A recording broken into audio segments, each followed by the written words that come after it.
Assalamualaikum warahmatullahi wabarakatuh.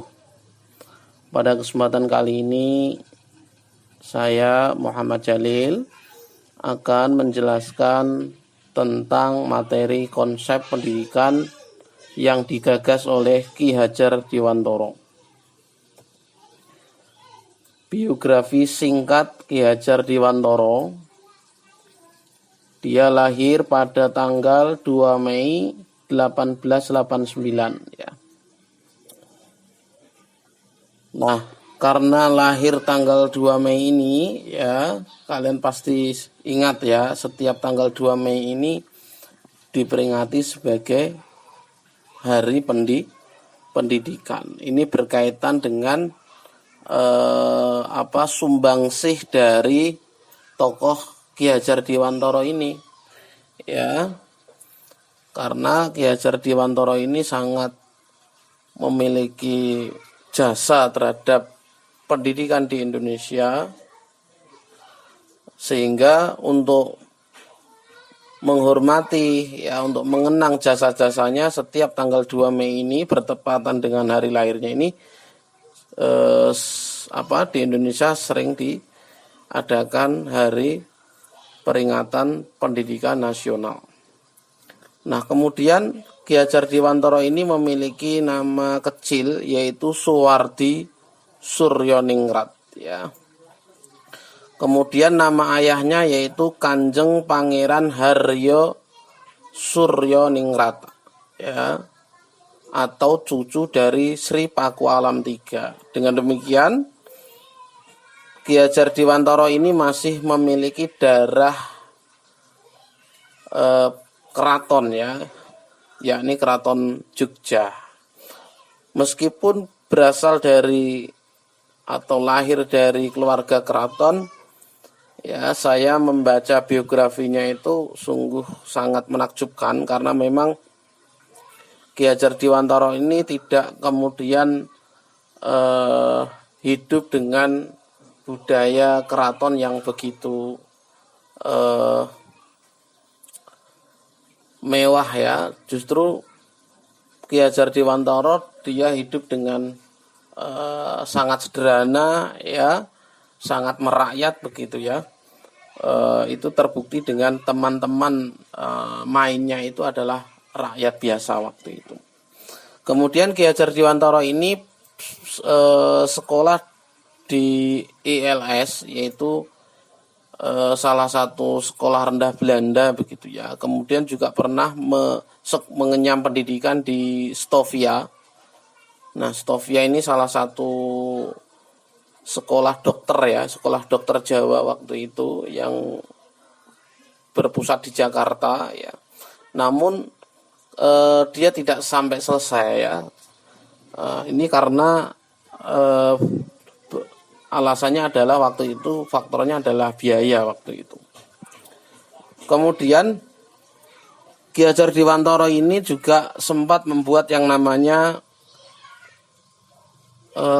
semacam perkumpulan politik ya, yang namanya Indiscis Partij ini ya. Indiscis Partij ini tujuannya jelas ya, karena ini partai politik yang waktu itu memang masih dalam kondisi sebelum kemerdekaan ya, memperjuangkan kemerdekaan Indonesia. Namun dengan keikutsertaan di Indiscis Partij ini, justru Ki Hajar Dewantara ini kemudian dibuang oleh Belanda waktu itu ya. Di mana dia dibuang, diasingkan di Belanda ya, selama kurang lebih itu 4 tahun ya. Sepulangnya dari Belanda ya, kemudian Ki Hajar Dewantara bersama Douwe Dekker waktu itu masih berjuang, tapi dalam jalur yang berbeda ya. Kalau Dr. Cipto ya, ini masih dalam jalur politik waktu itu, tapi kalau Douwe Dekker dan Ki Hajar Dewantara mereka berjuang melalui jalur pendidikan dan kebudayaan Ya. Itu setelah pulang dari Belanda. Ya, ini terbukti setelah pulang dari Belanda, Ki Hajar Dewantara kemudian mendirikan yang namanya Taman Siswa, ya, pada tahun 1922. Ya. Tujuannya adalah memperjuangkan kemerdekaan, ya, kemerdekaan melalui jalur pendidikan. Ya. Kemudian atas jasa-jasanya, ya, oleh Prof. Sarjito, ya, Prof. Sarjito itu salah satu rektor, ya, bahkan rektor pertama di UGM, ya, memberikan gelar Doktor Honoris Causa, ya, dan mengangkat sebagai pahlawan nasional pada tahun 1959. Mahasiswa yang budiman, berikutnya pengertian pendidikan menurut Ki Hajar Dewantara. Ki Hajar Dewantara, ya, membedakan antara pengertian pendidikan dan pengajaran. Pengajaran menurut Ki Hajar Dewantara itu, ya, ditujukan untuk memberikan yang namanya pengetahuan dan keterampilan, ya, yang mempengaruhi kecerdasan pada anak-anak yang bermanfaat untuk hidup lahir batin anak-anak. Itu pengajaran. Jadi pengajaran ditujukan pada aspek kognitif atau pengetahuan dan aspek psikomotorik atau keterampilan. Kemudian untuk pendidikan, ya, pendidikan menurut Ki Hajar Dewantara ini diarahkan kepada budi pekerti, ya, budi pekerti. Nah, oleh sebab itu segala alat, ya, usaha dan cara pendidikan harus sesuai dengan kodratnya. Ya, kodrat siapa? Kodrat pada diri anak yang tersimpan pada istiadat setiap rakyat. Ya, rakyat yang dimaksud di sini ya rakyat Indonesia, karena memang negara kita masih memiliki budaya yang sangat kuat, budaya ketimuran, ya, yang masih berlaku di masyarakat. Itu adalah pengertian pendidikan menurut Ki Hajar Dewantara. Berikutnya adalah asas-asas pendidikan menurut Ki Hajar Dewantara. Ya, secara garis besar ini berdasarkan tahunnya ada dua. Ada asas tahun 1922, kemudian ada asas pada tahun 1947. Ya. Secara konsep tidak jauh berbeda. Ini hanya karena 1922 ini kan fase di mana pemerintah waktu itu berjuang untuk mencapai kemerdekaan. Nah, 1947 ini kan pasca kemerdekaan berarti, ya. Kemudian pada asas 1922 ini ada 7 pasal. Pasal pertama yaitu berkaitan dengan dasar kemerdekaan, ya, bagi tiap-tiap orang untuk mengatur dirinya sendiri. Ya. Berarti di sini maksudnya setiap manusia itu punya hak, ya, punya kemerdekaan untuk mengatur dirinya sendiri tanpa ada paksaan orang lain. Kemudian pasal yang kedua ini berkaitan dengan dasar kemerdekaan itu sendiri, ya. Jadi dasar kemerdekaan itu harus diterapkan terhadap cara berpikir anak. Dalam asas ini seorang anak harus dimerdekakan batinnya, ya, kemudian pikiran dan tenaganya, sebab ketiga hal itu merupakan syarat untuk menjadikan orang-orang yang benar-benar merdeka. Batin, ya, pikiran dan tenaga ini harus dimerdekakan. Kemudian yang ketiga, pasal yang ketiga harus berdasarkan kebangsaan, ya, menuju ke arah pri-kemanusiaan. Kemudian pasal yang keempat yaitu dasar kerakyatan yang mementingkan penyebaran pendidikan dan pengajaran kepada seluruh masyarakat. Yang kelima, ya, jangan menerima bantuan yang dapat mengikat diri, ya, baik berupa ikatan lahir atau batin. Ya, pada dasarnya boleh saja menerima bantuan orang lain, asalkan tidak mengurangi kemerdekaan dan kebebasan. Ya, apalagi waktu itu ya Belanda itu kan ketika memberikan sesuatu itu mesti ada udang ya di balik batu. Ya, jadi kita ya atau siapapun ya harus hati-hati terhadap bantuan itu. Ya, bantuan itu kalau memang benar-benar ikhlas ya diterima, nggak masalah. Tapi kalau memang bantuan itu ada niat di baliknya, nah itu harus benar-benar hati-hati.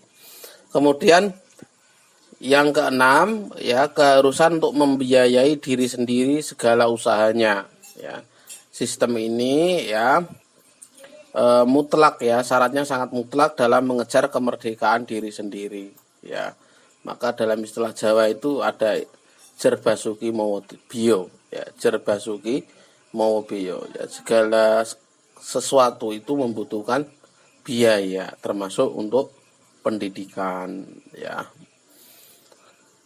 Walaupun sekarang sudah banyak disediakan ya bantuan pendidikan berupa beasiswa.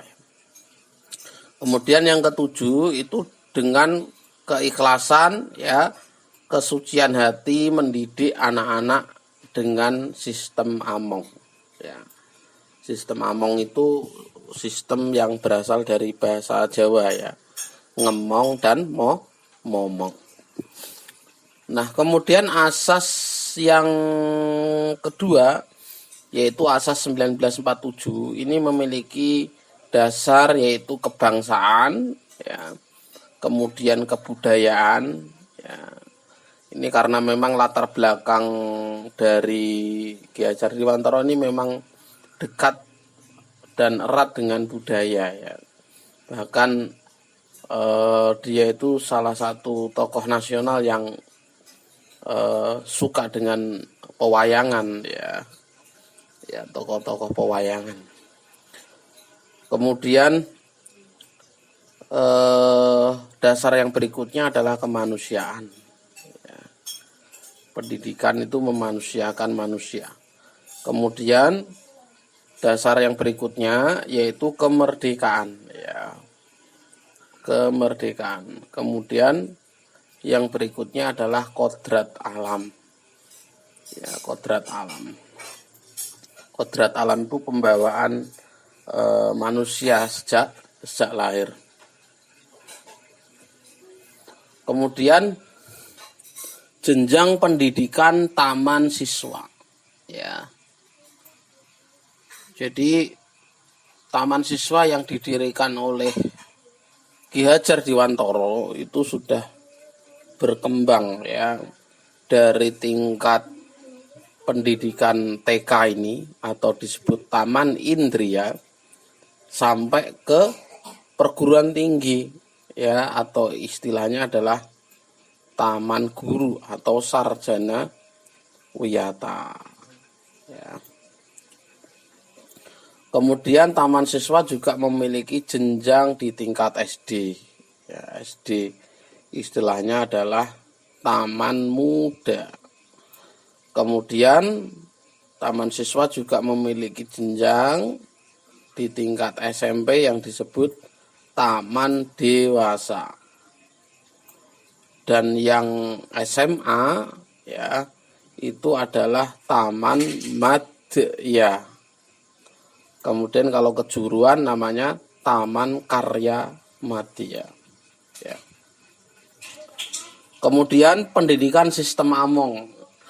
Nah, pendidikan sistem amung yang digagas oleh Ki Hajar Dewantara ini adalah dilatar belakangi oleh adanya sistem barat waktu itu ya. Jadi pendidikan sistem barat itu yang waktu itu yang hanya sekolah itu kan orang-orang ningrat ya, daerah biru. Itu lebih menonjolkan dengan perintah ya, kemudian hukuman, ya, kemudian ketertiban ini. Nah, ini ditentang oleh Ki Hajar Dewantara, ya, karena dengan pengekangan dalam bentuk hukuman, ya, perintah yang tidak sesuai dengan nurani anak, ya, atau nurani siswa, ini menurut Ki Hajar Dewantara ini dapat merusak yang namanya budi pekerti, ya, karena sesuatu paksaan itu kan bisa terjadi pemberontakan pada diri anak, ya, sehingga terjadi pemerkosaan terhadap kehidupan batin anak, ya, dihukum, diperintah sewenang-wenang waktu itu tentunya membuat batin anak ini tidak bahagia, ya. Maka muncullah, ya, gagasan pendidikan oleh Ki Hajar Dewantara ini, istilahnya adalah paedagogik, ya, paedagogik dengan sistem among itu, ya. Sistem among ini terdiri dari momong, among, dan ngemong, ya. Jadi momong, among, dan ngemong. Nah, ini bahasa Indonesianya ini, ya, kalau diartikan secara bebas itu adalah mengasuh, ya, sistem mengasuh, ya. Sistem among ini pada intinya adalah memberi kemerdekaan, ya, kemerdekaan pada diri anak, ya, memberikan kebebasan pada anak untuk mengembangkan bakatnya sendiri, ya, dan kekuatan lahir dan batin. Jadi anak itu benar-benar diberikan kebebasan, ya, untuk mengembangkan bakat, bukan karena paksaan tadi, ya, bukan karena perintah siapapun, termasuk orang tua, ya. Ini sangat relevan, ya. Kadang di dunia nyata yang kita lihat itu kan anak ketika mengambil jurusan A, jurusan B, ya, sekolah A, sekolah B, itu kan banyak yang terjadi karena diperintah orang tua, bukan karena keinginannya sendiri. Nah, harusnya dengan sistem pendidikan, sistem among ini, ya, anak diberikan kemerdekaan, ya, kemerdekaan untuk mengembangkan bakat dan minatnya, ya. Pertemuan sebelumnya Pak Jalil sudah sampaikan, ya, pentingnya right man in the right place, ya, orang yang benar berada di tempat yang benar, ya. Sehingga dengan sistem among ini muncullah yang namanya prinsip, ya, atau semboyan Tutpuri Handayani, ya. Di belakang ini memberikan yang namanya motivasi, ya. Seorang guru adalah pendidik yang terus-menerus menuntun, ya, menopang dan menunjukkan arah yang benar bagi hidup dan karya anak-anak didiknya. Kemudian Tutpuri Handayani ini oleh Ki Hajar Dewantara disempurnakan dengan oleh Sastro Kartono, ya. Sastro Kartono itu kakaknya Kartini.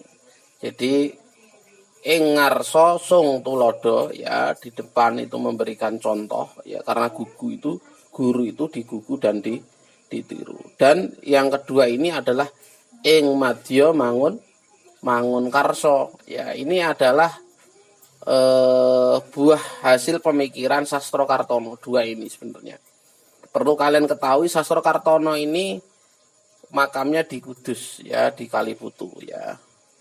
Ya, kalian bisa main, ya, waktu luang bisa ziarah di tempatnya Sastro Kartono itu. Nah, gagasannya Ki Hajar hanya Tutpuri Handayani. Ya. Kemudian konsepsi pendidikan menurut Ki Hajar Dewantara, ya, itu ada 3 mahasiswa. Yang pertama itu adalah pendidikan keluarga. Nah, pendidikan keluarga ini, dalam lingkungan keluarga ini, anak, ya, ini punya hak untuk mendapatkan nilai-nilai kemasyarakatan, ya, keagamaan, kesenian, ilmu pengetahuan, dan lain sebagainya. Ya, sehingga peran orang tua di sini sangat vital, ya, sangat vital. Apalagi kalian sebagai calon guru sekaligus nanti sebagai calon orang tua, ya, dengan pendidikan tinggi yang kalian miliki ini sangat berguna bagi calon anak-anak kalian, ya, tidak hanya anak di kelas tapi anak kalian sendiri itu sebagai upaya kalian nanti untuk memberikan pendidikan terbaik bagi anak-anak di rumah. Kemudian yang kedua, pendidikan dalam alam perguruan. Maksudnya ini pendidikan berada di lingkungan sekolah, ya.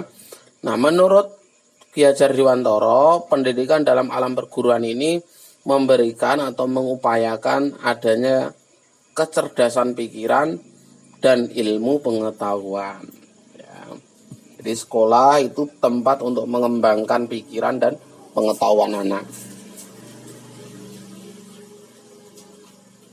Kemudian yang terakhir ini pendidikan dalam alam pemuda. Ya, alam pemuda. Nah, waktu itu Ki Hajar Dewantara merasa, ya, pemuda-pemuda waktu itu sudah terpengaruh oleh gaya-gaya orang barat, ya, terutama orang-orang Belanda, ya. Makanya Ki Hajar Dewantara melirik, ya, pemuda ini salah satu aset yang bisa diberdayakan, ya, untuk, ya, menunjang, ya, mendukung, ya, pendidikan dalam rangka meningkatkan kecerdasan, ya, budi pekerti serta menuju pada perilaku sosial, ya.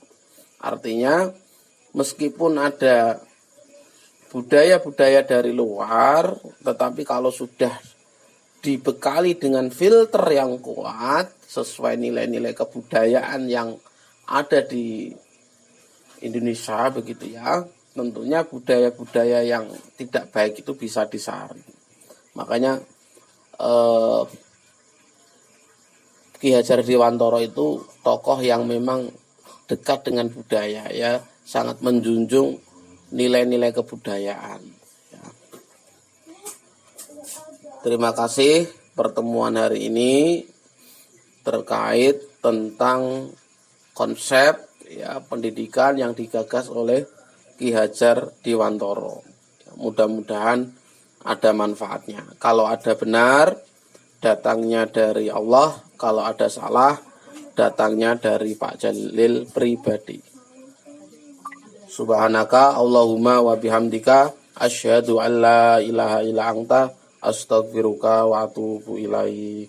Assalamualaikum warahmatullahi wabarakatuh.